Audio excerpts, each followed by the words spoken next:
بسم بسم اللہ الرحمن الرحیم وصلی اللہ علی النبی الکریم۔ اس وقت ہماری بات چیت کا سبجیکٹ پرافٹ ہوڈ ہے۔ پرافٹ وہ ہے جس پر خدا الہام کرتا ہے یا ریویل کرتا ہے۔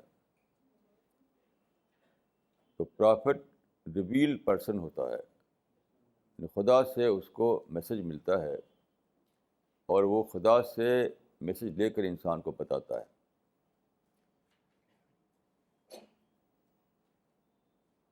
میرا تجربہ یہ ہے کہ لوگ غیر ضروری طور پر الفاظ کو استعمال کرتے ہیں، حالانکہ گہرائی میں جا کر دیکھیں تو ان کے الفاظ بالکل بے معنی ہوتے ہیں۔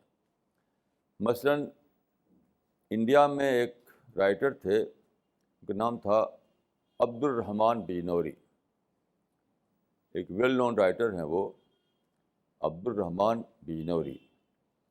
انہوں نے غالب کا جو دیوان ہے، یعنی غالب کا جو آپ جانتے ہیں کہ شعر کا جو کمپائلیشن ہوتا ہے اس کو دیوان کہتے ہیں، تو غالب کے شعر کا جو کمپائلیشن ہے یعنی دیوان، تو اس پر انہوں نے ایک کمنٹری لکھی ہے، دیوان غالب پر کمنٹری۔ اس کمنٹری کا جو پہلا سینٹنس ہے، یعنی عبد الرحمن بجنوری کی کمنٹری کا جو پہلا سینٹنس ہے وہ یہ ہے کہ انڈیا میں الہامی کتابیں صرف دو ہیں، وید اور دیوان غالب۔ یعنی انڈیا میں ریویل بکس صرف دو ہیں، ایک وید اور دوسرے غالب کا دیوان۔ دیکھیے یہ بالکل بیس لیس بات ہے، کیونکہ وید کو آپ پڑھیں تو وید میں کہیں بھی یہ کلیم نہیں کیا گیا ہے کہ یہ ریویل کلام ہے، یہ خدا کی طرف سے آیا ہوا کلام۔ تو ایک اور شخص کہہ رہا ہے تو اس کو کہتے ہیں مدعی سست گواہ چست، یعنی کلیم کرنے والا تو کلیم کر نہیں رہا ہے، آپ خود ہی خود اس کو ایسا بتا رہے ہیں۔ ویدوں کا ترجمہ میں نے اردو میں پڑھا ہے، کیونکہ سنسکرت میں نہیں جانتا۔ میں کنوکشن کے ساتھ کہہ سکتا ہوں کہ ویدوں میں کبھی بھی ایسا نہیں کہا گیا ہے کہ یہ خدا کی طرف سے اترا ہوا کلام ہے، یہ ریویل بک ہے۔ ایک اور انسان اس کے بارے میں بتا رہا ہے۔ اسی طرح سے غالب جو ہے، غالب نے کبھی بھی کلیم نہیں کیا کہ میں پیغمبر ہوں اور میں جو بات بولتا ہوں وہ خدا کی طرف سے آئی ہوئی بات ہے۔ تو جب وید یہ کلیم نہیں کرتے، جب غالب یہ کلیم نہیں کرتے، تو کسی اور کے کہنے سے کیا وہ بات صحیح ہو جائے گی؟ یاد رکھیے پوری ہسٹری میں یہی ہوا ہے، جن لوگوں کے بارے میں دھوم سے فتویٰ دیتے ہیں انہوں نے خود کبھی کلیم ہی نہیں کیا۔ یعنی وید نے کلیم نہیں کیا، غالب نے کلیم نہیں کیا، متنبی نے کلیم نہیں کیا، مسیلمہ نے بھی صحیح معنوں میں کبھی کلیم نہیں کیا، اسی طرح سے بہاء اللہ خان نے یا غلام احمد قادری نے کبھی کلیم نہیں کیا۔ جو ان کا کلیم تھا وہ ادر دین پرافٹ ہوڈ تھا۔ میں نے عرض کروں گا کہ اگر کوئی یہ کہے کہ میں ہمالیہ پہاڑ ہوں تو ایک الگ کلیم ہے، وہ اس کو آپ دیکھیے الگ طریقے سے۔ یہ تو آپ نہیں کہہ سکتے کہ وہ کہہ رہا ہے کہ میں پیغمبر ہوں۔ تو جہاں تک پیغمبری کی بات ہے، میں پورے کنوکشن سے کہہ سکتا ہوں کہ پیغمبر کا یہ کہنا کہ میں پیغمبر ہوں، یہ اپنے آپ ہی میں ایک پروف ہے، کیونکہ کسی اور نے کہا نہیں۔ اس سے میں یہ سمجھا ہوں کہ میں پیغمبر ہوں، یہ وہی کہے گا جو سچ مچ ہی خدا کا پیغمبر ہو۔ جو پیغمبر نہ ہو اس کی زبان سے کبھی یہ نکل نہیں سکتا ہے۔ اتنی بڑی بات ہے، اتنی بڑی بات، اتنی بڑی بات ہے کہ سارے پہاڑ آپ کے سر رکھ دیے جائیں وہ شاید آسان ہوگا، یہ کہنا آسان نہیں ہے کہ میں پیغمبر ہوں۔ اچھا، یہ اتنی بڑی یونیورس جس نے بنائی، اتنے بڑے یونیورس کو جو سسٹین کیے ہوئے ہے، اتنے بڑے یونیورس کا جو کنٹرولر ہے، اس کا جو کریٹر ہے، کیسے کوئی بول سکتا ہے کہ اس کے یونیورس کے کریٹر کی طرف سے مجھے میسج آیا ہے، کیسے کوئی بولے گا؟ دیکھیے جھوٹ کی بھی ایک لمیٹیشنس ہوتی ہے، ایک لمٹ ہوتی ہے، ایک لمٹ ہی کی حد تک آپ جھوٹ بول سکتے ہیں. بعض جھوٹ ایسے ہوتے ہیں کہ وہ آپ بول نہیں سکتے. آپ کیسے کہیں گے سورج کو میں نے اپنی مٹھی میں لے لیا تھا؟ کیسے کہیں گے آپ؟ یہ کہہ نہیں سکتے آپ. شاید سمندر کو میں پی گیا، کیسے بولیں گے آپ؟ تو جھوٹ کی ایک لمٹ ہوتی ہے. کچھ چیزیں آپ بول سکتے ہیں جھوٹ کے طور پر، کچھ چیزیں ایسی ہیں جو آپ بول نہیں سکتے. آپ جھوٹے ہو تب بھی نہیں بولیں گے آپ. انہیں میں سے یہ بات ہے کہ میں خدا کا پیغمبر ہوں. کوئی کتنا ہی بڑا جھوٹ بولنے والا ہو، یہ جھوٹ کبھی نہیں بولے گا وہ، کیونکہ اس کی کیپیسٹی سے باہر ہے یہ. اسی لیے پیغمبر کا یہ کہنا کہ میں خدا کا پیغمبر ہوں، یہ کافی ہے کہ اس کو خدا کا پیغمبر مانا جائے. یہ رسول اللہ کے بارے میں آتا ہے کہ حنین کے موقع پر آپ کی زبان سے یہ نکلا کہ انا نبی اللہ کذب انا ابن عبد المطلب. جب حنین میں ایک عجیب غریب کرائسس آ گیا تھا، سارے لوگ گھبرا گئے تھے، کتنے لوگ بھاگ گئے تھے، آپ کھڑے ہو گئے بالکل نڈر ہو کر کے اس عالم میں اور کہا کہ انا نبی لا کذب انا ابن عبد المطلب. میں پیغمبر ہوں، اس میں کوئی جھوٹ نہیں، اور میں عبد المطلب کا بیٹا ہوں. عبد المطلب کا نام آپ نے اسی لیا تھا کہ وہ ویل نون آدمی تھے، عرب میں وہ ایک ویل نون آدمی تھے، اس لیے کہا تھا. یعنی اپنی انسانی آئیڈینٹی کو بتانے کے لیے کہ جو لوگ عبد المطلب کو جانتے ہیں وہ جان لیں کہ میں ان کا بیٹا ہوں اور میں خدا کا پیغمبر ہوں. کوئی دوسرا آدمی یہ بولی نہیں بول سکا. اب دیکھیے کہ میں ایک بات عرض کرنا چاہوں گا کہ پیغمبر کا کتنا بڑا رول ہے انسانیت کے لیے، کتنا بڑا کام کیا ہے پیغمبر نے ہمارے لیے. ہزاروں سال سے انسان جو ہے کیا تھا؟ بھٹکا ہوا تھا. انسان چاہتا ہے کوئی خدا ہو جس کو وہ مانے. میں نے اس سے پہلے ایک لیکچر میں عرض کیا تھا کہ انتھروپالوجی کے تحت جو اسٹڈیز کی گئی ہیں، انتھروپالوجی کہتے ہیں علم الانسان کو، انسانی سوسائٹی کے مطالعے کا نام علم الانسان یا انتھروپالوجی ہوتا ہے. تو نون ہسٹری جو ہے، جو تقریباً 25,000 ایئرس تک جاتی ہے، اس کو کھنگالا انہوں نے، اور بہت دنوں تک، میں سمجھتا ہوں کم سے کم 150 سال تک اسٹڈی کی انہوں نے. اور ان کی یہ فائنڈنگ ہے کہ کبھی بھی کوئی انسان اس دنیا میں ایسا پیدا نہیں ہوا، یا کوئی سوسائٹی ایسی دنیا میں نہیں بنی تھی جس کے اندر خدا کا شعور نہ ہو کسی نہ کسی طور پر. یعنی خدا کا شعور انسان کے اندر بالکل انٹرووون ہے، اس کے نیچر میں چھپا ہوا ہے. لیکن کیا ہوا کہ انسان بھٹکتا رہا. کبھی سورج کو خدا مان لیا، کبھی چاند کو خدا مان لیا، کبھی اسٹارس کو مان لیا کہ یہ سب دیوتا ہیں، ماؤنٹین اور اوشن کو خدا مان لیا. پھر کبھی سمجھا کہ خدا ایک ہے، کبھی خدا کا خدا دو ہے، کبھی کا خدا تین ہے، کبھی خود کا خدا کاؤنٹلیس خدا ہیں. تو خدا کے بارے میں اندر وہ محسوس جو کرتا تھا کہ خدا تو ہے، لیکن خدا کون ہے اور کتنے ہیں، خدا اس کے بارے میں انسان بھٹکا رہا. تو یہ ہزاروں سال سے انسان کی ضرورت تھی کہ یہ جانے خدا کے بارے میں. تو محمد صلی اللہ علیہ وسلم کا یہ کارنامہ ہے کہ انہوں نے انسان کو بتایا کہ قل هو اللہ احد اللہ الصمد لم یلد ولم یولد ولم یکن لہ کفوا احد. انہوں نے بتایا کہ خدا ایک ہے، وہ آل پاورفل ہے، وہی کریٹر ہے. تو جو خدا انسان نے دریافت کیا تھا اس پر انسان کو ڈاؤٹ رہتا تھا، ڈاؤٹ، کیونکہ اندر جو خدا وہ چاہتا تھا وہ خدا وہ نہیں تھا. بس اوشن کو خدا مانا تو اوشن سے اس کا تذکیر نہیں ملتی تھی.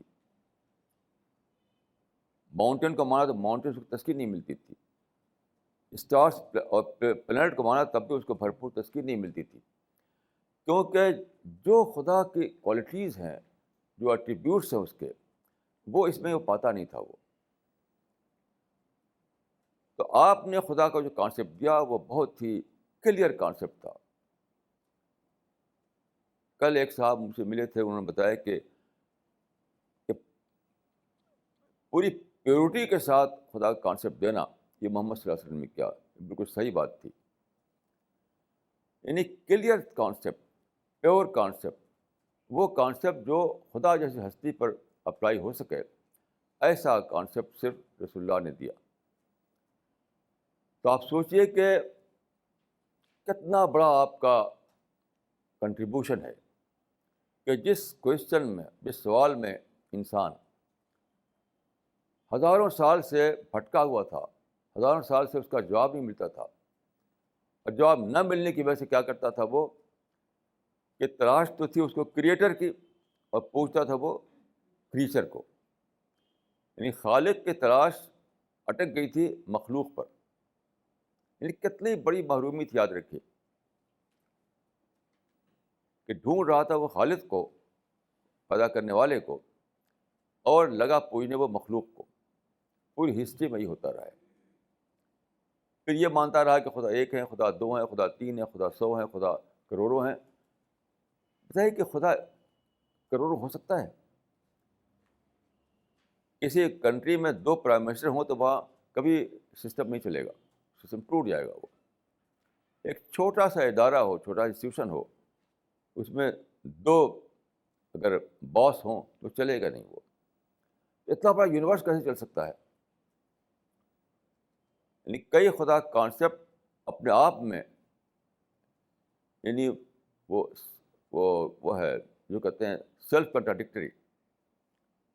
یہ امپاسبل ہے کہ اتنی بڑی یونیورس جو اتنی ہارمونی کے ساتھ چل رہی ہے، کتنی ہارمونی ہے، کتنا سسٹمیٹک وے میں چل رہی ہے، بلکہ میتھمیٹیکل پریسیجن اس کے اندر ہے، اور وہ کئی خدا اسے کنٹرول کر رہا ہے. یہ امپاسبل ہے. تو جو خدا کے کانسیپٹ لوگوں نے بنا رکھے تھے، وہ سب اس جو شعور تھا چھپا ہوا آدمی کے اندر خدا کے بارے میں، اس کو وہ تسکین نہیں ملتی تھی. لگتا تھا یہ کچھ کم ہے تصور، کچھ ریڈیوسڈ کانسیپٹ ہے وہ. تو رسول اللہ نے خدا کے کانسیپٹ کو کلیئر کر کے دیا. یہ آپ کا بہت بڑا کنٹریبیوشن تھا انسان کے لیے. دوسری چیز جو ہے وہ یہ ہے کہ انسان یہ جاننا چاہتا تھا کہ what is the creation plan of God. یہ کیا ہے، یہ کیوں یہ سب ہے؟ تو آپ نے بتایا، قرآن کی سورہ نمبر 67 میں یہ بات ہے کہ خلق الموت والحیات لیبلوکم ایکم احسن عملا. انسان کو خدا نے بنایا ٹیسٹ کے لیے. یہ ایک بہت بڑی بات ہے. دیکھیے، آپ فلاسفرس کو، ریفارمرس کو پڑھیں تو سب کو آپ پائیں گے سب آئیڈیل کی تلاش میں ہمیشہ رہے ہیں. آئیڈیل سوسائٹی، آئیڈیل اسٹیٹ، سب اسی میں پھنسے رہے ہیں، اور ہر ایک ناکام. یعنی کوئی بھی آئیڈیل سوسائٹی نہیں بنا سکا، آئیڈیل اسٹیٹ نہیں بنا سکا، اسٹارٹر سے لے کر آج تک. کیوں ایسا ہوا؟ It was against the creation plan of God. کیونکہ دیکھیے، خدا نے جب دنیا کو بنایا ٹیسٹ کے لیے، تو ڈائریکٹ ٹیسٹ ہے تو فریڈم رہے گا. نو فریڈم نو ٹیسٹ. یہ ٹیسٹنگ گراؤنڈ تھا. یہ دنیا ٹیسٹنگ گراؤنڈ بنائی خدا نے، تو ضروری تھا کہ انسان کو وہ فریڈم دے. جب فریڈم دیا جائے گا تو ظاہر ہے کہ لوگ مس یوز کریں گے.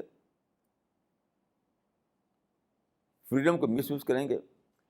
تو جس دنیا میں ایسا ہو کہ لوگوں کو یہ موقع ہو کہ فریڈم کو مس یوز کریں، آپ کبھی بھی آئیڈیل سوسائٹی بنا نہیں سکتے. کبھی بھی نہیں بنا سکتے آپ. یہ ایک ایسی چیز میں ساری ہسٹری کے سارے لوگ پھنسے رہے ہیں، سارے لوگ پھنسے رہے ہیں. ہر سسٹم ان کو لیس دین آئیڈیل لگا، اس کو توڑنے کے لیے کھڑے ہو گئے. وہ چاہے مارکس ہو، چاہے روسو ہو، چاہے گاندھی ہو، یا کوئی بھی آدمی، ہر ایک کا ایک ہی کیس ہے کہ جو سوسائٹی ایگزسٹ کر رہی تھی، جو اسٹیٹ ایگزسٹ کر رہی تھی، اس کو انہیں لیس دین آئیڈیل لگی، اس کو توڑنے کے لیے کھڑے ہو گئے. اور لمبے طوفانی اسٹرگل کے بعد کیا ہوا؟ پھر ایک اور بنا سسٹم جو لیس دین آئیڈیل تھا اگین.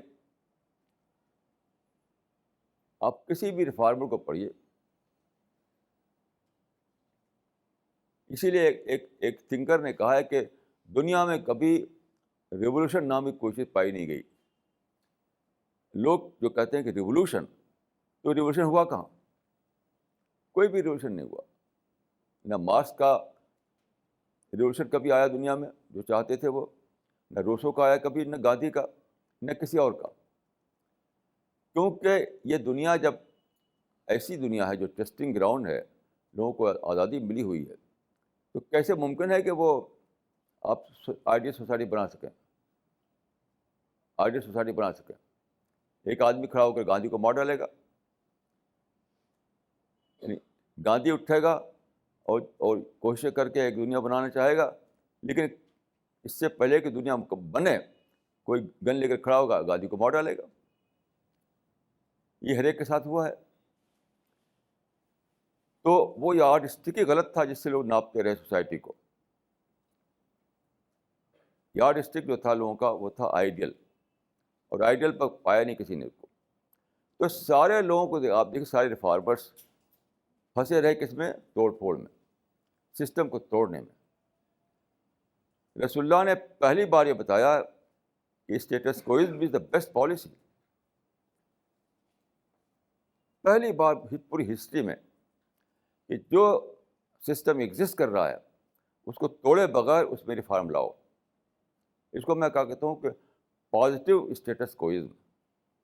پوری ہسٹری میں پہلی بار پرافٹ نے بتایا کہ بغیر توڑے ہوئے جو اپرچونیٹیز ہیں اس کو اویل کرو. کیونکہ تم توڑو گے ایک سسٹم کو تو نیا سسٹم جو آئے گا پھر اگین وہی پرابلم ہوں گے. پرابلم فری سسٹم کوئی نہیں، آئیڈیل سسٹم کوئی بھی نہیں. لیکن ان مال العسر یسرا، یعنی آپ نے بتایا ہر سسٹم چاہے وہ کوئی بھی سسٹم ہو، ہمیشہ اس کے اندر اپرچونیٹیز موجود رہتی ہیں. تو ignore the problem, oil the opportunities, یہ ہے ان مال العسر یسرا کا فارمولہ. ایک کتنی بڑی چیز ہے جو رسول اللہ نے دی دنیا کو. ہر ایک انسان اس سے بے خبر تھا. جتنے بھی لوگ اٹھے، ارسطاٹل سے لے کر گاندھی تک، سب کا یہ حال ہوا کہ چونکہ ایگزسٹنگ سسٹم انہیں ناقص نظر آیا، آئیڈیل سے کم نظر آیا، تو اس کو توڑنے کے کھڑے ہو گئے وہ. اور توڑنے کے بعد پھر وہی دوبارہ ایک اور سسٹم ناقص وجود میں آ گیا جو لیس دین آئیڈیل تھا. تو صحیح پالیسی کیا ہے؟ Ignore the problem and avail the opportunities. اس کو میں نے ایک لفظ دیا ہے کہ پازیٹیو اسٹیٹس کوئزم.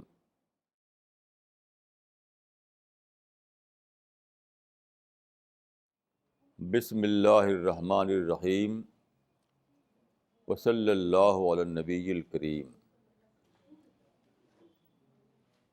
اس وقت ہماری بات کا جو سبجیکٹ ہے وہ ہے پرافٹ کا کنٹریبیوشن. دیکھیے، ہمارے ہاں جو طریقہ چلا ہوا ہے پرافٹ کے بارے میں، اس سے دنیا یا جان نہیں سکی کہ آپ کا کنٹریبیوشن کیا تھا دنیا کے لیے. مثلاً ہم نعت خوانی کرتے ہیں، نعتوں میں آپ کو پراسرار طور پر سپیریئر دکھایا جاتا ہے، کچھ پراسرار کوالٹیز. مثلاً ایک آپ جب چلتے تھے تو آپ کا سایہ نہیں ہوتا تھا، آپ کا شیڈو نہیں ہوتا تھا. یہ ایک پراسرار، ایک مسٹیریس کوالٹی ہے. مثلاً یہ کہ آپ قبر میں ہیں مدینہ میں، کہ دنیا بھر میں کی آوازیں آپ سنتے ہیں، یہ بھی ایک مسٹیریس کوالٹی ہے. یا یہ کہ آپ نہ ہوتے دنیا ہی نہیں بنائی جاتی. یہ بھی ایک مسٹیریس کوالٹی ہے. یا یہ کہ آپ کے خلاف کوئی بول دے تو اس کو مار ڈالو. یہ جتنی چیزیں ہیں وہ سب آپ کو ایک مسٹیریس پرافٹ کے روپ میں دکھاتی ہیں. اس سے آپ کی اصل جو عظمت ہے وہی لوگوں کے سامنے نہیں آئی. دیکھیے ایک بہت بڑے اسکالر ہیں اسلام میں، ان کا نام ہے علامہ شاطبی. انہوں نے لکھا ہے اپنی کتاب الموافقات میں کہ دلیل نام ہے خصم کے معیار ذہنی پر بات کو ثابت کرنا. یعنی جو مائنڈ سیٹ آپ کے جس سے آپ بات کر رہے ہیں اس کا جو مائنڈ سیٹ ہے، اس کے مائنڈ سیٹ کے مطابق آپ بات کہیں جس میں لاجک کو یہ دکھائی دے اس آدمی کو، تب اپنی بات کو آپ نے ریشنل وے میں پیش کیا. تو یہ جو مسٹیریس پرافٹ کے روپ میں دکھاتے ہیں لوگ، اس میں سامنے والے کا مائنڈ جو ہے وہ ایڈریس نہیں ہوتا. وہ چاہتا ہے لاجک، وہ چاہتا ہے کہ سائنٹیفک پروف، آپ اس کو مسٹری بتا رہے ہیں. تو مسٹیریس کوالٹیز سے اس کو یہ پتہ نہیں چلتا کہ پرافٹ کیا تھے، ان کی کیا کنٹریبیوشن ہے.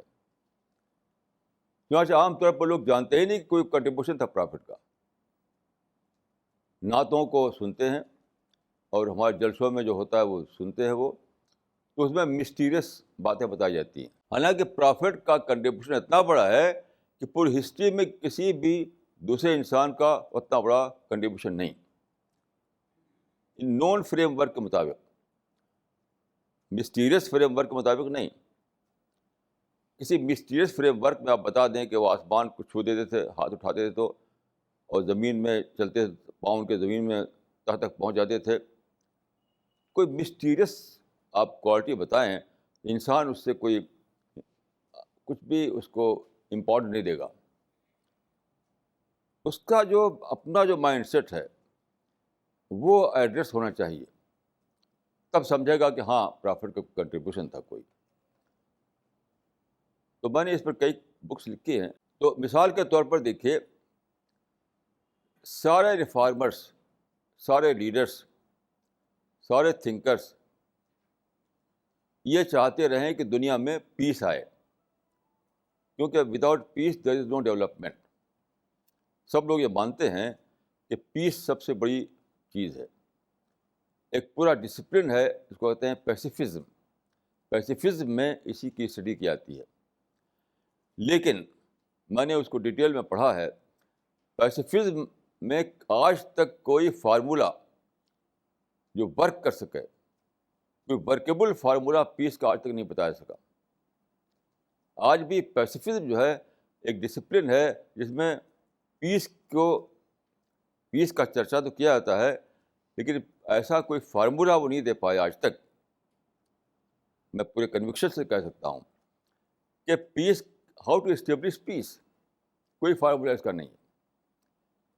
اس کی وجہ کیا ہے؟ سب سے بڑی وجہ ہے کہ سارے مائنڈ، اس پہ جو سوچنے والے مائنڈ ہیں، سب کیا کہتے ہیں کہ پیس ود جسٹس.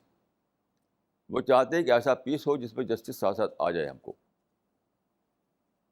یہ فارمولا سرے سے ورکیبل نہیں ہے. سب سے پہلے پرافٹ نے اس کو بتایا کہ پیس ود جسٹس کا فارمولا ایک رومانٹک فارمولا ہے، وہ ورکیبل ہی نہیں اس سرے سے. تو آپ نے کیا بتایا؟ آپ نے بتایا کہ پیس جو ہے وہ اپرچونیٹیز کو کھولتی ہے، پیس جسٹس کو نہیں لاتی ہے. جب پیس آتا ہے تو اپرچونیٹیز آتی ہیں. اپرچونیٹیز آپ کو یہ موقع دیتی ہیں کہ آپ اس کو اویل کریں. تو پیس سے جسٹس نہیں ملتی ہے، بلکہ اپرچونیٹیز کو اویل کرنے جسٹس ملتی ہے. اس کو آپ نے ڈیمونسٹریشن دیا حدیبیہ ایگریمنٹ میں، کہ حدیبیہ ایگریمنٹ میں آپ نے پیس تو لیا تھا لیکن آپ کو جسٹس نہیں ملی تھی. یعنی پیس ود جسٹس کی بجائے پیس وداؤٹ جسٹس پر آپ راضی ہوئے تھے. دنیا میں ایک ہی ایگریمنٹ ہے جو پیس وداؤٹ جسٹس پر ہوا. سارے ایگریمنٹ جو ہے پیس ود جسٹس پر کرنے کی کوشش کرتے ہیں، اور وہ کبھی ورک نہیں کرتے. وہ کبھی دنیا میں وہ ان سے پیس آتا نہیں دنیا میں. تو پرافٹ نے بتایا کہ پہلی بار ہسٹری میں کہ پیس وداؤٹ جسٹس پر راضی ہو جاؤ، اور جو اپرچونیٹیز کھلتی ہیں اس کے ذریعے سے ان کو اویل کرو، اور پھر تم کو اس کا وہ مل جائے گا جو تم چاہتے ہو. تو یہ فارمولہ رسول اللہ نے دیا.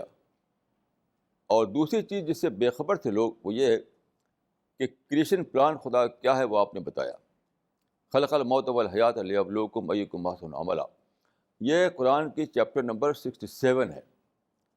67 کے شروع میں آیت آتی ہے کہ دنیا کو خدا نے بنایا ہے کس لیے؟ As a testing ground.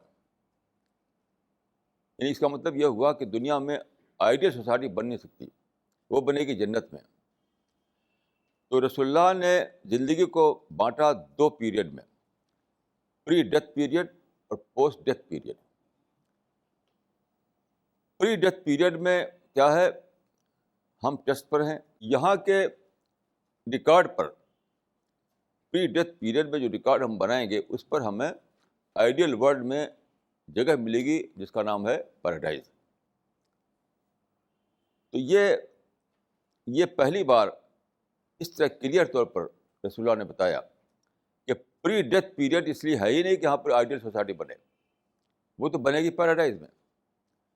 یہاں تو آپ کو کوالیفائی کرنا ہے اس بات کے لیے کہ آپ کو جب اس دنیا سے اب جائیں مرنے کے بعد تو آپ کو سیٹل کیا جائے پیراڈائز میں، یعنی آئیڈیل ورلڈ میں. یہ آپ نے بتایا.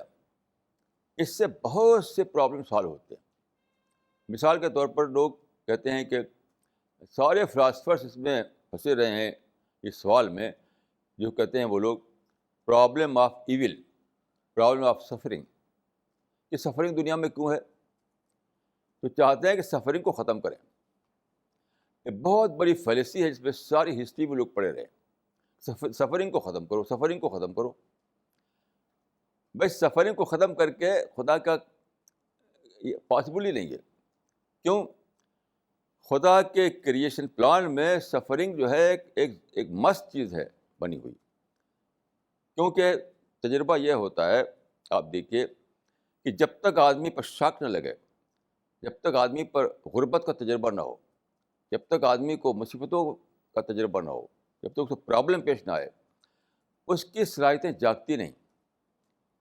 انسان کو خدا نے بنایا بہت زبردست صلاحیت دے کر، کیونکہ آپ جانتے ہیں کہ ہر انڈیویجول مائنڈ میں کہا جاتا ہے کہ 100 ملین بلین پارٹیکل ہیں. یہ سب ڈارمنٹ پوزیشن میں ہیں، سوئے ہوئے ہیں. ان کو جگانے کے لیے شاک ٹریٹمنٹ چاہیے، شاک ٹریٹمنٹ. اور یہ پرابلم زندگی کا جو وہ شاک ٹریٹمنٹ ہے. اگر آپ ایسی دنیا بنا دیں جہاں ہر آدمی امیر ہو، ہر آدمی کے پاس اچھے اچھے گھر ہوں، اچھی اچھی کاریں ہوں، تو ساری ایکٹیویٹیز دنیا کے ختم ہو جائیں گی، کیونکہ آپ انسینٹیو چھین لیں گے.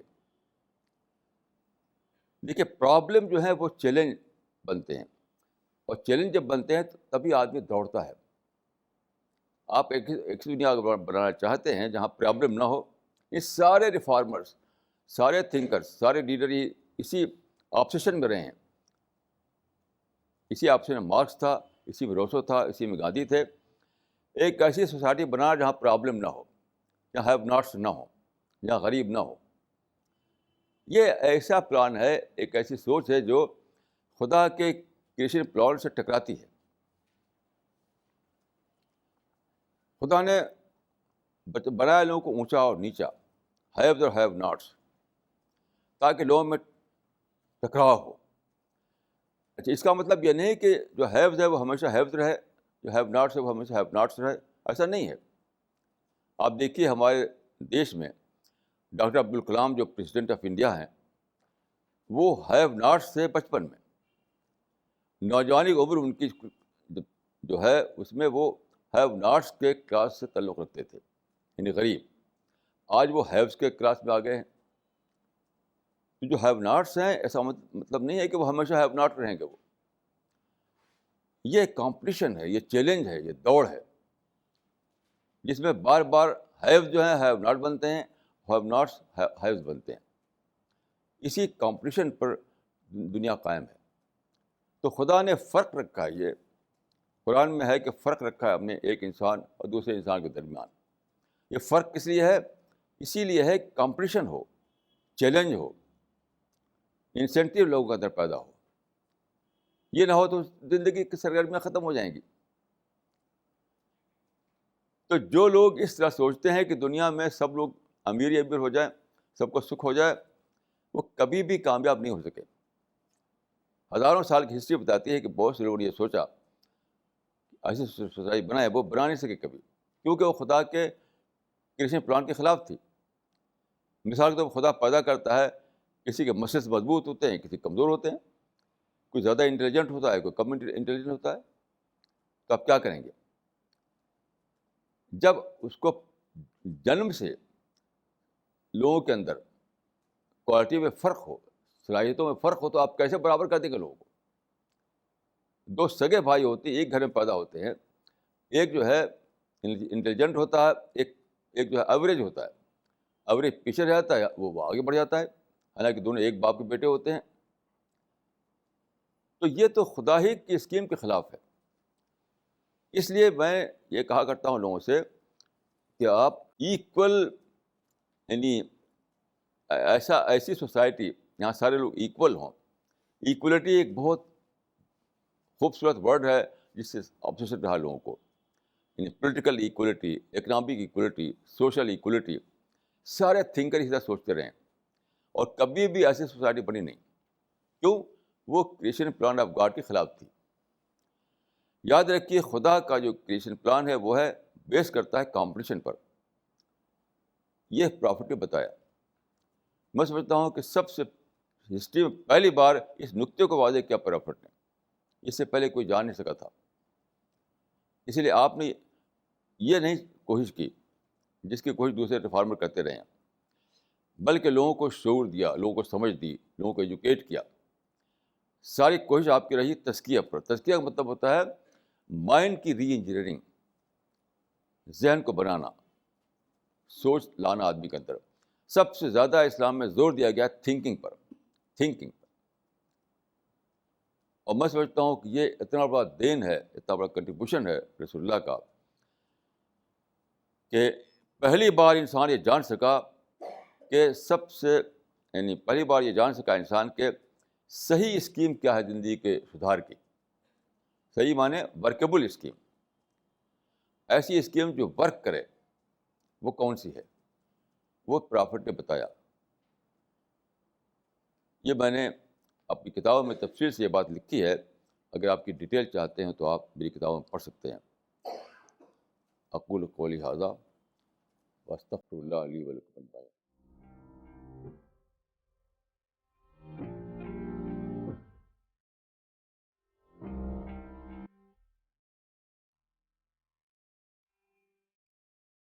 Maulana, this is a question asked by Sadia.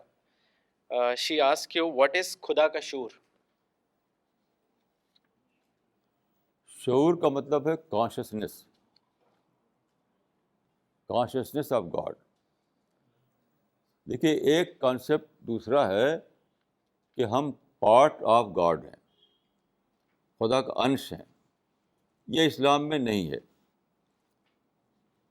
اسلام جو ہے وہ ڈوئلٹی پر بیس کرتا ہے, یعنی ہم الگ ہیں, خدا الگ ہے, کریٹر الگ ہے, کریچر الگ ہے. تو میں نے جو کہا تھا اس کا مطلب یہ ہے کہ ہم خدا کا پارٹ نہیں ہیں, البتہ ہمارے کانشیسنیس میں یا ہمارے مائنڈ میں خدا کا کانشیسنیس بائی نیچر موجود ہے. جس طرح سے ہمارے مائنڈ میں پیاس کا کانشیسنیس موجود ہے, بھوک کا کانشیسنیس موجود ہے, بہت سی چیزیں ہمارے مائنڈ میں کانشیسنیس کے طور پر موجود ہیں. اسی طرح سے خدا کا شعور یا کانشیسنیس ہمارے مائنڈ میں موجود ہے. اسی لیے ہر آدمی سیکر ہوتا ہے بائی نیچر. وہی جو کانشیسنیس ہے میرے مائنڈ میں, تو جس طرح سے پیاس کا شعور ہے تو میں پانی تلاش کرتا ہوں، اسی طرح خدا کا کانشیسنیس ہے تو میں خدا کی تلاش میں نکلتا ہوں. جو آدمی ایسا ہوتا ہے اسی کو سیکر کہتے ہیں. Next question is by Aisha. She says, due to the historical account of Prophet Muhammad, he is said as the most afzal of the prophets. How can this be justified? نہیں، یہ ایک کانسیپٹ مسلمانوں میں چلا ہوا ہے، قرآن حدیث میں ایسا نہیں ہے. قرآن حدیث میں کوئی پرافٹ سپیریئر نہیں ہے، سارے پرافٹ برابر ہیں. یہ سپیریئر پرافٹ کا کانسیپٹ جو ہے مسلمانوں کا اپنا انوینشن ہے، قرآن حدیث میں ایسا کچھ نہیں ہے. صرف ایک ہی بات ہے کہ پرافٹ آف اسلام جو ہے وہ ہسٹوریکل پرافٹ ہیں، یعنی ہسٹوریکل اکاؤنٹ جو ہے ان کے لیے موجود ہے. دوسرے پرافٹس کے لیے ہسٹوریکل اکاؤنٹ موجود نہیں ہے.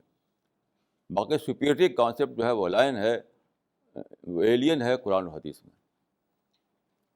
Mehboob says, considering the present Muslims, please explain the difference between Islah work and Dawa work. دیکھیے، ایک ہے کمیونٹی یا سوسائٹی.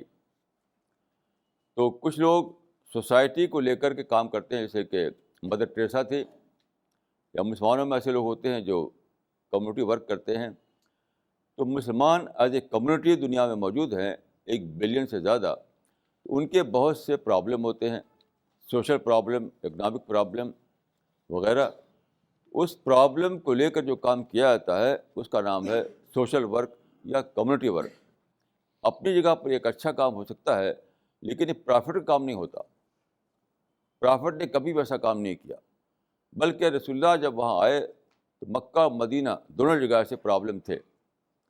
مکہ والوں نے کہا کہ آپ یہ کیا مسئلہ لے کھڑے ہوئے ہیں آخرت والا، ہمارے دنیاوی جو پرابلم ہیں ان کو حل کیجیے. مثال کے طور پر ہم ڈیزرٹ میں رہتے ہیں، پانی نہیں یہاں ہے.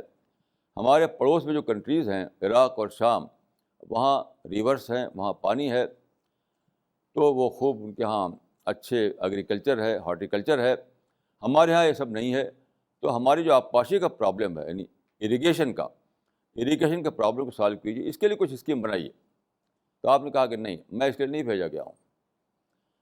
تو دیکھیے، جو ورلڈلی پرابلم ہیں ان کے لیے پرافٹ کبھی نہیں بھیجاتے. تو سوشل ورک یا کمیونٹی ورک ایک اچھا کام ہے، لیکن وہ ورلڈلی پرابلم کو سالو کرنے کا کام ہے. پرافٹ کام ہوتا ہے انذار و تبشیر، یعنی یہ بتانا کہ مرنے کے بعد تمہیں ایک ایسا سامنا کرنا ہے خدا کا جہاں پنشمنٹ ہے اور ریوارڈ ہے، ایک ڈے آف ججمنٹ کا سامنا کرنا ہے. سب سے بڑی چیز یہی ہے پرافٹ کے سامنے، کہ ہر انسان جانتے ہیں کہ 50 سال 60 سال 70 سال جی کر مر جاتا ہے. موت کے بعد اس کو سامنا کرنا ہے خدا کے کورٹ کا، خدا کی عدالت کا. تو وہاں پر اس کو یا تو پری ڈیتھ پیریڈ کے ریکارڈ کی بیس پر ہیل میں جانا پڑے گا، یا پری ڈیتھ پیریڈ کے بنا پر اس کو پیراڈائز ملے گی. یہ چیز جو ہے، جو انسین ورلڈ سے تعلق رکھتی ہے، اس سے لوگوں کو اویئر کرنا، یہ ہے پرافٹ کا کام. باقی جو کام ہیں جو مدر ٹریسا وغیرہ کرتے رہے ہیں، وہ پرافٹ کا کام نہیں ہے. اگرچہ وہ اچھا کام ہے، لیکن ہم نہیں کہہ سکتے کہ یہی پرافٹ کا مشن تھا.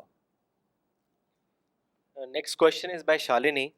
She says, if truth is unlimited, then it can never be known, because knowing it would imply grasping it, and only the limited can be grasped.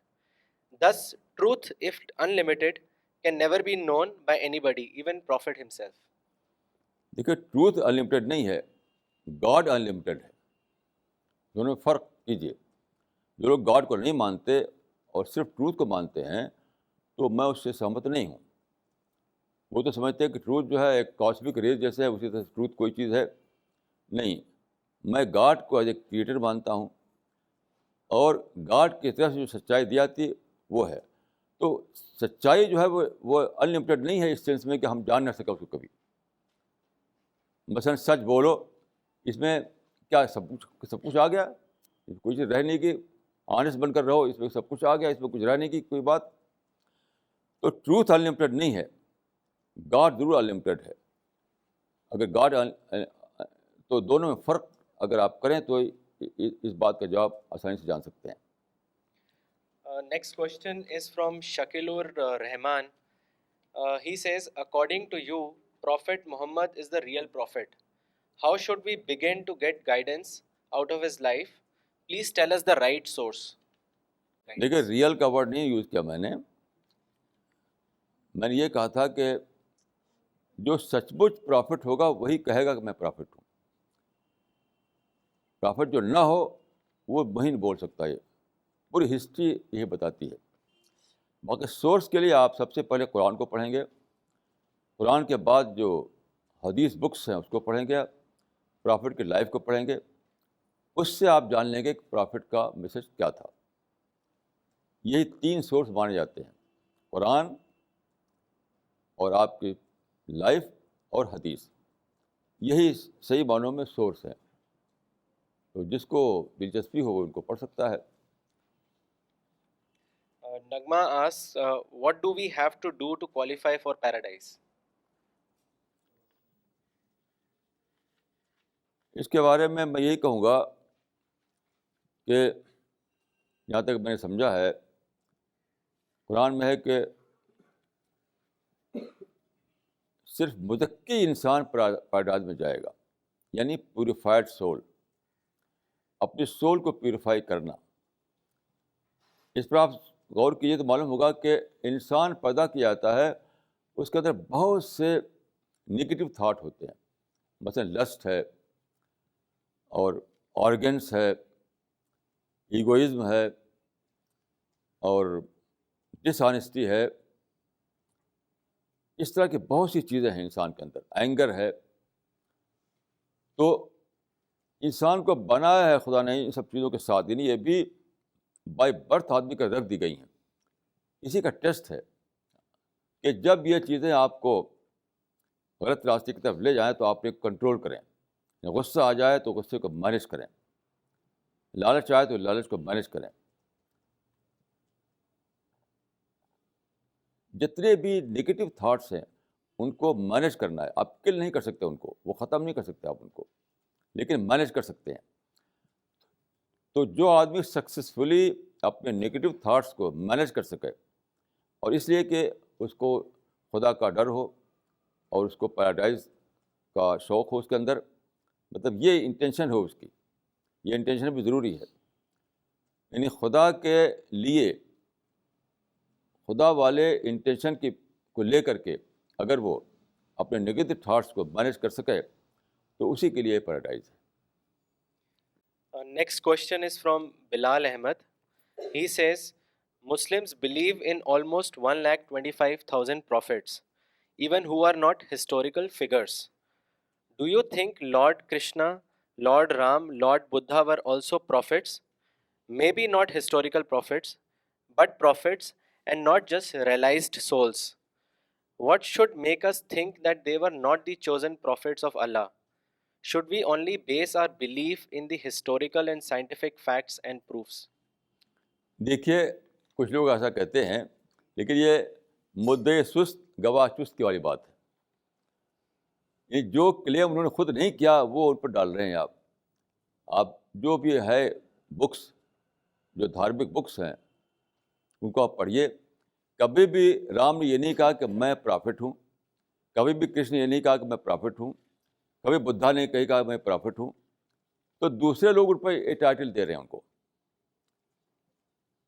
میں نے اس سے پہلے کہا تھا آپ کو کہ یہ ایک ٹرینڈ چلا ہوا لوگوں کے اندر کہ دوسرے لوگ کسی کو ایک ٹائٹل دینا چاہتے ہیں. تو میں ایسے سے کوئی امپورٹنس نہیں دیتا ایسے ٹائٹل کو. خود اس انسان نے کیا کہا, جب تک وہ انسان نہ کہے اپنے بارے میں کہ میں پرافٹ ہوں تب تک میں اس پر سوچنے کے لیے تیار نہیں ہوں. آپ مجھے کوئی ریفرنس دیجیے ایسا کہ ان لوگوں نے جن کے آپ نام لیے ہیں, آپ نے اپنے منہ سے کہا ہو انہوں نے کہ میں I am the prophet of God, تب میں سوچوں گا ان کے بارے میں. اس کے بغیر میں سوچ نہیں سکتا ہوں. Next question is from Priya. She says, Maulana, please give an example from Prophet's life which made you deduce that he was a seeker. دیکھیے پرافٹ پیدا ہوئے 570 AD میں, یعنی 570 میں. اس کے بعد 40 تک آپ سیکر ہی رہے, کیونکہ ہسٹوریکل جو ڈاٹا ہے آپ کے بارے میں، وہ بتاتا ہے کہ آپ ایسا کرتے تھے کہ ویسے آپ بزنس بھی کرتے تھے تو 24 گھنٹے نہیں آتے تھے، لیکن ٹائم نکال کر جاتے تھے آپ. ایک کیو تھا جس کو کہتے ہیں غار ہرا، یعنی ہرا ایک ماؤنٹین تھا، اس کے اندر ایک کیو تھا، وہاں چلے آتے تھے آپ. اس وقت کے لحاظ سے کچھ کھجور لے لیا، کچھ پانی لے لیا، وہاں جا کر کے آپ کئی کئی دن بتاتے تھے. وہ جو تو تھا آپ کا میڈیٹیشن تھا، وہ سیکنگ پیریڈ تھا، وہ آپ سوچتے تھے وہاں پر الگ تھلگ جا کر کے. تو یعنی 610 تک ایسا رہا کہ آپ سیکھ کر رہے، یہاں تک کہ 610 میں اینجل آیا اور اس نے آپ کو پہلی ریویلیشن آپ دی، یعنی پہلا جو قرآن کا جو پہلا پارٹ ہے وہ دیا آپ کو. تو یہ پورا پیریڈ آپ کا سیکنگ پیریڈ ہے. Next question is from Sadia. She says, how can you not claim that Jesus Christ was also a historical figure? The idea of chronology AD BC originates from there only. آپ کو یہ معلوم ہونا چاہیے کہ یہ جو ہے یہ فرضی ہے. ایسا نہیں کہ جو ہم بولتے ہیں کہ 2006 تو سچ مچ 2006 پر وہ پیدا ہوئے تھے، یہ ایک مان لیا گیا ہے، ایک سپوزیشن ہے. یہ آپ کیلنڈر کا کوئی بھی اس میں پڑھیے انسائکلوپیڈیا میں کہ کیلنڈر کیسے بنا ہے، تو معلوم ہوگا کہ یہ ابھی تک یہ ثابت نہیں ہے کہ اسی ڈیٹ کو پیدا ہوئے تھے حضرت مسیح. انہیں مان لیا گیا ہے تاکہ ایک کیلنڈر ہم بنا سکیں. تو اس سے ثابت نہیں ہوتا کہ وہ ہسٹوریکل پرافٹ تھے. Next question is from Abru Aman. As you said, seekers are finders. Non-Muslims are also seekers of the truth. Then why they are not the finders of the actual truth? یہ تو ٹھیک نہیں ہے. ہزاروں لاکھوں لوگ آپ کے بھی باپ دادا کبھی کچھ اور رہے ہوں گے. یہ تو یعنی اگر ہمارے باپ دادا نے سچائی کو نہ مانا ہو تو ہم بھی سچائی سے بے برابر رہتے، اس فیملی میں نہ پیدا ہوتے ہم. تو یہ کہنا کہ وہ سیکر نہیں ہے، یہ غلط ہے. یہ بات سارے لوگ سیکر ہیں. کچھ لوگوں کی سیکنگ جو ہے اتنی اسٹرانگ ہوتی ہے کہ وہ کسی اور چیز پہ راضی نہیں ہوتے. کہ پیسہ مل جائے، آفس مل گیا، گھر مل گیا تو اس پر راضی نہیں ہوتے. ان کی سیکنگ چلتی رہتی ہے اور وہ یہاں تک کہ وہ سچائی کو پا لیتے ہیں. کچھ لوگ ایسے ہوتے ہیں کہ سیکنگ تو ہے ان کے اندر، لیکن پھر ان کو پیسہ مل گیا، بزنس چل گیا، اچھا گھر مل گیا تو اسی پر مطمئن ہو جاتے ہیں. تو اپنی سیکنگ اسپرٹ کو دبا کر کے وہ ٹیمپرری اپنا خوش ہو لیتے ہیں اس میں. ورنہ سیکنگ اسپرٹ ہر ایک میں ہوتی ہے، کسی میں اسٹرانگ، کسی میں week. The next question is by Navdeep.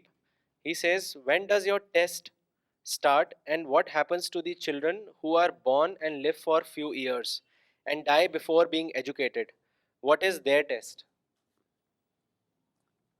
حدیث میں آتا ہے کہ جو بچے انوسینٹ ایئر میں مر جائیں گے تو وہ سب پیراڈائز میں جائیں گے. Next question is by Farida Khanam.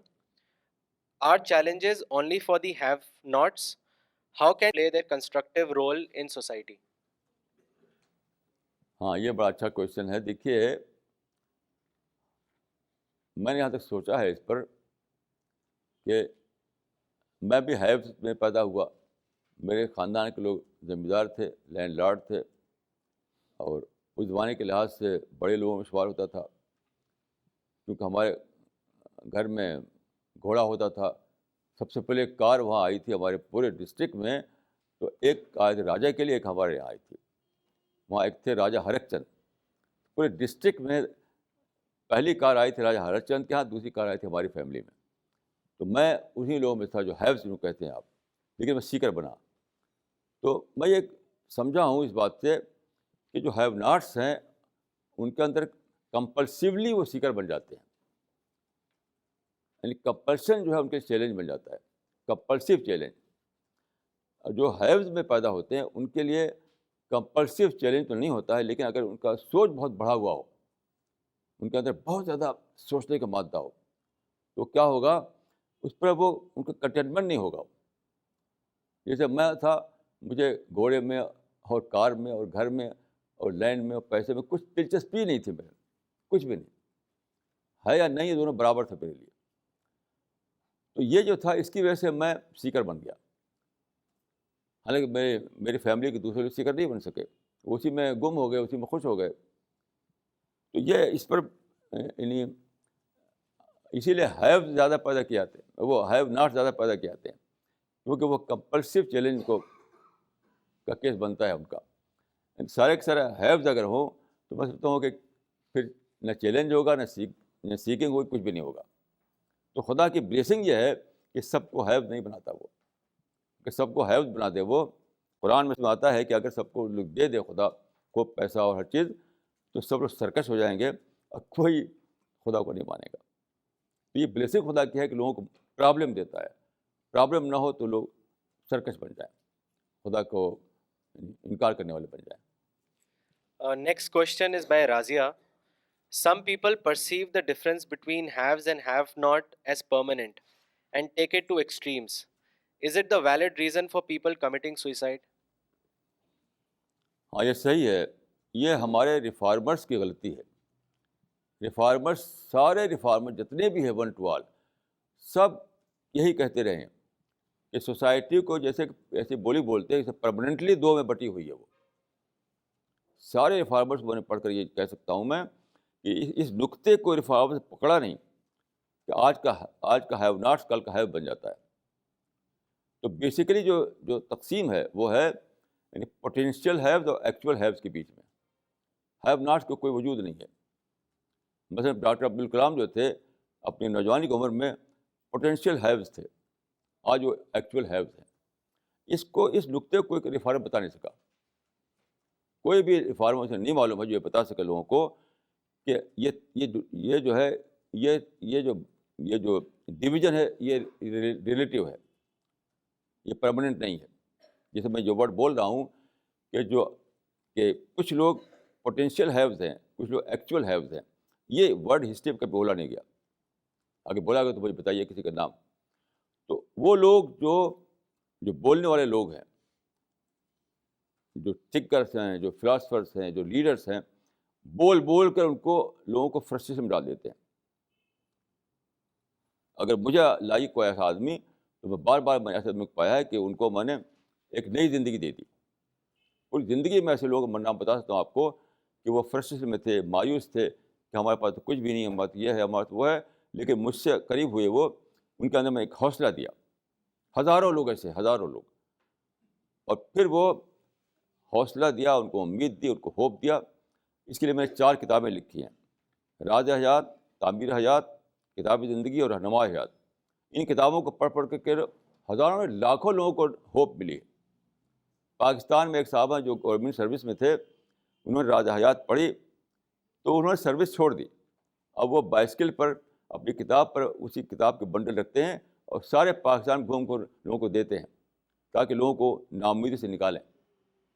میں جب پاکستان گیا تھا ایک بار تو میں لاہور ایئرپورٹ پر جب اترا تو ایک نوجوان، وہاں کئی لوگ تھے جو میرے جاننے والے تھے، ایک نیا آدمی تھا وہاں پر، ایک نوجوان. اس نے کہا کہ آپ مجھ کو پہچانتے نہیں ہوں گے، میں آپ کو جانتا ہوں. اپنا کیس بتایا انہوں نے کہ میں ڈپریشن میں تھا اور میں ہاسپٹل میں مجھے ایڈمٹ کر دیا گیا تھا، اور وہاں اتفاق سے بائی چانس مجھے آپ کی کتاب راز حیات مل گئی. اس کو میں نے پڑھ ڈالا 1 دن 2 دن کے اندر. اچانک میں نے سمجھا کہ میں بالکل ٹھیک ہوں، سارا ڈپریشن ختم ہو گیا، اسٹریس ختم ہو گیا، ٹینشن ختم ہو گیا. اور میں ڈاکٹر سے کہا میں جاتا ہوں، میں اچھا ہو گیا ہوں. تو ساری جو ہے کہ ان کیجیے کہ غلطی ریفارمرس کی ہے، تھنکرس کی ہے، لیڈرس کی ہے کہ لوگوں کو یہ بھرتے ہیں لوگوں کے مائنڈ میں کہ تم ہیو ناٹس ہو، تم ہیو ناٹس ہو، تم ہیو ناٹس ہو. میں الٹا کرتا ہوں، میں کہتا ہوں کوئی ہیو ناٹس نہیں ہے. کوئی پوٹینشیل ہیوز ہے، کوئی ایکچوئل ہیوز ہے. جو لوگ میرے میگزین کو پڑھتے ہیں، جنہوں نے میری کتابیں پڑھی ہیں، ایسے ہزاروں لاکھوں لوگ ہیں دنیا میں. ان سے آپ پوچھ لیجیے کس طرح ان کی ناامیدی امید میں بدلی ہے. بے حوصلہ ہو گئے تھے، اس سے انہیں حوصلہ ملا ہے. تو میں سمجھتا ہوں کہ خودکشی جو لوگ کرتے ہیں ان کا قصور نہیں ہے، قصور ان لوگوں کا ہے جو ایسے تھاٹ پھیلاتے ہیں، ایسی باتیں پھیلاتے ہیں کہ وہ بیچارے سمجھتے ہیں کہ ہمارے کوئی فیوچر نہیں ہے، ہمارا کوئی فیوچر نہیں ہے. Next question is by Abru. How can we convince to non-Muslims that Prophet Muhammad is the only unopposable prophet? یہ تو ہسٹری بتاتی ہے، ہسٹوریکل اکاؤنٹ یہی کہتے ہیں. کوئی بتائے مجھے. میں نے بہت سے ایگزامپل دیے آپ کو، ہسٹری کے بھی اور آج کے بھی. میں نے عرض کیا کہ جب کوئی آدمی یہ کہنے والا ہسٹری میں پیدا ہی نہیں ہوا، نہ آج ہے ایسا کوئی آدمی. مثال کے طور پر سکھ لوگ کہتے ہیں کہ گرو نانک پیغمبر تھے. میں لوگوں سے پوچھتا ہوں سکھ لوگوں سے کہ انہوں نے کب کہا؟ یہ سکھ لوگ اپنے آپ یہ کہتے ہیں کہ گرو نانک پیغمبر تھے. اور جب میں یہ پوچھتا ہوں ان سے کہ کون سا ہسٹوریکل پروف ہے کہ انہوں نے اپنی منہ سے کہا تھا کہ میں پرافٹ ہوں، تو ان کے پاس کوئی ریفرنس نہیں ہوتا ہے. یہاں تک کہ رام اور کرشن کے بارے میں کہتا ہوں کہ انہوں نے کبھی ایسا کہا ہی نہیں. تو یہ تو مدعی چست گواہ سست والی بات ہے. یہ پرشین کا ایک قول ہے کہ مدعی سست گواہ چست. جو کلیم کرنے والا ہے وہ تو چپ چاپ بیچارہ ہے، دوسرا آدمی اس کے ساتھ بول رہا ہے. تو یہ تو ہسٹری اپنے آپ بول رہی ہے، اس میں مجھے کوئی کہنے کی ضرورت نہیں ہے. Next question is by Sadia. She says, if meditation is anesthesia, then what will you say for Prophet? He also meditated, and that was how he sought truth. میں نے وہ ورڈ یوز کیا میڈیٹیشن، وہ صحیح نہیں تھا. وہ تھا سوچ بچار کے لیے جانا. میڈیٹیشن کا ورڈ ایک خاص کنوٹیشن رکھتا ہے، اس کنوٹیشن میں نہیں کہا یہ بات. میڈیٹیشن کا کنوٹیشن یہ ہے کہ stop your thinking. Stop thinking base کرتا ہے میڈیٹیشن آج کا جو ہے، اس سینس میں میں نے نہیں کہا. میرا مطلب سیکولرزم میں جا کر سوچنا، الگ تھلگ ہو کر سوچنا. یعنی اس کو کہتے ہیں عربک میں تدبر، تفکر. صحیح معنوں میں وہ تدبر تھا، نہ کہ میڈیٹیشن آج کل کے سینس میں. یعنی سوچ بچار کے لیے الگ جا کر کے بیٹھنا کہیں، تاکہ سیکولرزم میں اور پورے ایک سوئی کے ساتھ آدمی سوچ سکے. وہ تھا آپ کا یعنی کیوز آف ہیرا میں جانا. Next question is by Maria Khan. She says, what is the age when innocence ends? یہ جو ہے دیکھیے، اگر آپ یعنی سائیکالوجی کو لیں تو 9 ایئرس تک ہے یہ سائیکالوجی. اور اس کے بعد جو ہے 35 ایئرس، یعنی 9 ایئرس جو کو مانا گیا سائیکالوجی میں پریپریٹری ایئرس، اور 35 ایئرس کو مانا گیا ہے میچور ایج میں پہنچتا ہے آدمی. یعنی 9 ایئرس تک وہ رہتا ہے اس ایج میں جس کو ہم پریپریٹری ایج کہتے ہیں. میں سمجھتا ہوں کہ 9 ایئرس صحیح لفظ ہوگا جب ہم یہ کہہ سکیں کہ یہ اس ایج میں ابھی تک ہے جب کہ ہم انوسنٹ کہہ سکتے ہیں. جب 10 ایئر کا ہو گیا تو 10 ایئر سے 35 ایئرس تک اس کا میچورٹی گیج مانا جاتا ہے. اور 35 ایئرس کے بعد جو ہے وہ گیا میچور ہو چکا ہے، اب بھرپور طور پر وہ یعنی اکاؤنٹیبل ہے خدا کے یہاں. Next question is by Vivek Karanwaikar. He says, Buddha was also a seeker and later finder. Can he be claimed to be a prophet? Secondly, aren't heaven and hell a state of mind? And actually after death, there's only state of conscious existence. دیکھیے، بدھا کے بارے میں عرض کروں کہ ہندو لوگوں نے ان کو ڈکلیئر کیا کہ وہ اوتار ڈکلیئر کیا. بدھسٹوں نے نہیں مانا اس کو، اگر آپ جانتے ہوں تو. ہندو لوگ ان کو کہتے ہیں کہ وہ اوتار تھے، بدھسٹ کہتے ہیں کہ نہیں. وہ کہتے ہیں کہ جب ہم خدا کو نہیں مانتے تو اوتار کہاں سے مان لیں گے ان کو. اوتار کا مطلب ہے خدا کا اوتار، گاڈ کا اوتار. تو بدھسٹ کہتے ہیں کہ ہم تو خدا ہی کو نہیں مانتے، کیونکہ آپ جانتے ہیں کہ بدھسٹ جو ہے گاڈ لیس ریلیجن ہے وہ. تو یہ مثال ہے اس کی بدھسٹ گواچوس کی، کہ خود بدھسٹ تو مانتے ہی نہیں اوتارواد کو، اور آپ کہہ رہے ہیں کہ وہ اوتار تھے. وہ اس طریقے سے جب وہ گاڈ کو نہ مانتے ہوں تو پرافٹ ماننے کا کوئی سوال ہی نہیں پیدا ہوتا. کیسے پرافٹ کہیں گے ان کو؟ وہ پرافٹ مینس وہ آدمی جس پر خدا نے ریویل کیا ہو سچائی. تو بدھسٹ جو ہے وہ خدا کو مانتے ہی نہیں. بدھا کوئی ایسا اکاؤنٹ نہیں ہے کہ خدا کو مانتا ہو. کچھ ایسے ریفرنسز آتے ہیں جس میں کو آپ نکالتے ہیں کچھ کہ شاید خدا کو مانتے ہوں وہ، لیکن جو ان کا جو نون ریلیجن ہے ان کا وہ تو یہی ہے کہ گاڈ لیس ریلیجن ہے وہ. تو اوتار کہنا ان کو یہ بھی غلط اور پرافٹ کرنا یہ بھی غلط. یہ اوپر سے ان پر ٹائٹل دے رہے ہیں آپ، جس کا وہ ایکسیپٹ کرنے کے لیے وہ تیار نہیں ہے. This is the last question by Sharik A. Khan. He says, how are all the prophets equal when God's creation plan is not to make everybody equal?